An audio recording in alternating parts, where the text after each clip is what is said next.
कमाल team, I hope आप लोग अच्छे होंगे। सबसे पहले disclaimer, crypto currency subject to the market risk. इसमें आपको प्रॉफिट भी हो सकता है, लॉस भी हो सकता है, तो अपनी स्टडी और रिसर्च के बाद इसमें एंट्री लें।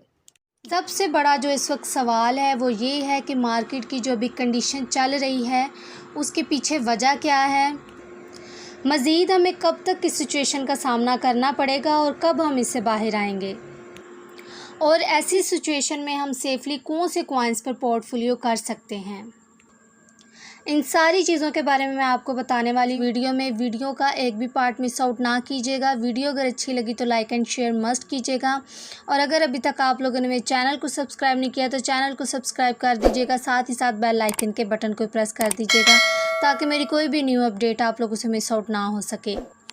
अगर आपको याद है कि नहीं, जहाँ तक मुझे याद है जब BTC की प्राइस 50,000 के आसपास चल रही थी, 60,000 के आसपास चल रही थी, इनफैक्ट 40,000 के आसपास चल रही थी, रोज़ सबकी यही एक उम्मीद होती थी कि किसी तरीके से प्राइस एक बार नीचे आ जाए, 28,000 आ जाए तो हम इसको नहीं छोड़ेंगे, 24,000 आ जाए तो हम इसको नहीं छोड़ेंगे, और 20,000 तक तो बोलते थे कि ऐसा हो ही नहीं सकता।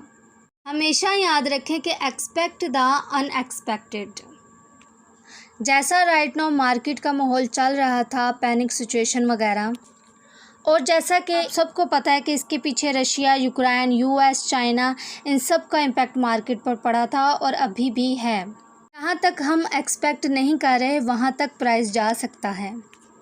बहुत कम लोगों ने सोचा होगा कि प्राइस 20,000 तक जा सकता है। मेरा भी यही ख्याल था कि प्राइस 22-23 जाएगा, उसके बाद ये ऊपर को जाएगा, बट 22-23 के लेवल को भी प्राइस ने तोड़ दिया। मार्केट ऊपर की तरफ क्यों नहीं जा रही, इसका मेन रीज़न क्या है?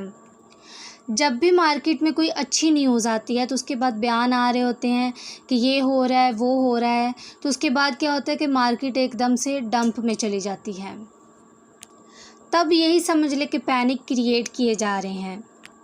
पैनिक्स क्रिएट किए जाते हैं, नहीं भी किए जाते, किसी ना किसी तरह से फड किया जाता है, कहीं ना कहीं से पैनिक उठे, मार्केट नीचे गिरे, 15,000 16,000 तक प्राइस आ जाए।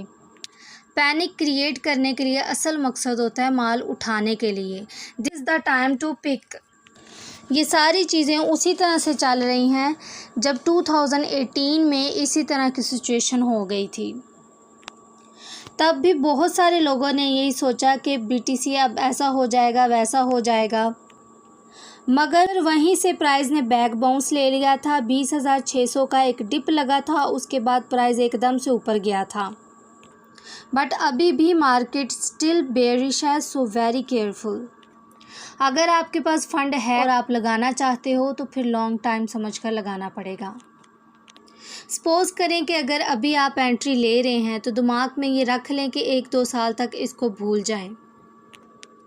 इस दौरान जब भी आप प्रॉफिट में आते हो, डबल हो जाए या 3 गुना प्राइस हो जाए तो आप प्रॉफिट ले करके बाहर निकल आना है। यूक्रेन, रशिया एक सबसे बड़ा मसला है, यूरोपियन सबसे बड़ा मसला है, नेटो नेशन एक सबसे बड़ा मसला है। जिस दिन एक छोटी सी लाइन भी आ गई थोड़ी सी कि सीज़ हो रहा है Ukraine Russia between NATO nation and all, तो आप एक ग्रीन रैली मार्केट के अंदर ऊपर की तरफ देखोगे। जस्ट इन चीज़ों की वजह से जो महंगाई है वो काफ़ी ज़्यादा बढ़ गई है। US की बात करें तो 40 साल का रिकॉर्ड तोड़ दिया, यूरोपियंस की बात करें तो लास्ट 11 साल का रिकॉर्ड तोड़ दिया है।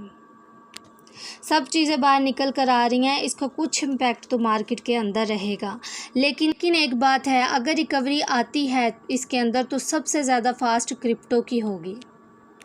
इस दौरान जैसा कि मार्केट की कंडीशन चल रही है और अगर आप पोर्टफोलियो करना चाहते हो तो मैं आपको कुछ स्ट्रॉन्ग कॉइन्स के नेम बता देती हूँ जो जस्ट डाउन है मार्केट की कंडीशन की वजह से, बट उनके प्रोजेक्ट्स और फंडामेंटल स्ट्रॉन्ग हैं, जिनमें फर्स्ट नंबर पे है सोल, सेकंड नंबर पे है BNB, ये मूव करेगा और अच्छा खासा करेगा। थर्ड नंबर पे है मैटिक, इसको तो नहीं छोड़ना। फोर्थ नंबर पे है GMT, इसका भी मुझे एक भाई ने पूछा हुआ था कि ये कैसा कॉइन है, तो ये कॉइन बहुत ज़बरदस्त है, लेकिन लॉन्ग टाइम के लिए आपको इस पर अभी होल्ड करना पड़ेगा। 5th नंबर पे है गाला, 6 नंबर पे है सैंड, 7th नंबर पे है माना, 8 नंबर पे है शीबा। उठाना हुआ तो उठा लीजिएगा, इसलिए कि ये अपने एक प्रीवियस बॉटम स्पॉट पर है, जहाँ से ये पहले भी एक पंप ले चुका है। इसके अलावा अगर ओवरऑल मार्केट कंडीशन को देखें तो मैं आपको यही रेकमेंड करूँगी कि अभी केयरफुल रहने की ज़रूरत है, फ्यूचर ट्रेडिंग से बचें। और अगर आप रिस्क लेना चाहते हो फ्यूचर ट्रेडिंग में तो आप स्टॉप लॉस मस्ट लगाया करें। तो ये थी टीम मेरी आज की रिसर्च जो कि मैंने आप लोगों के साथ शेयर की। आप भी अपना ओपिनियन मस्ट शेयर कीजिएगा कमेंट बॉक्स में। अपना ख्याल रखिएगा, दुआओं में याद रखिएगा। अल्लाह हाफिज़।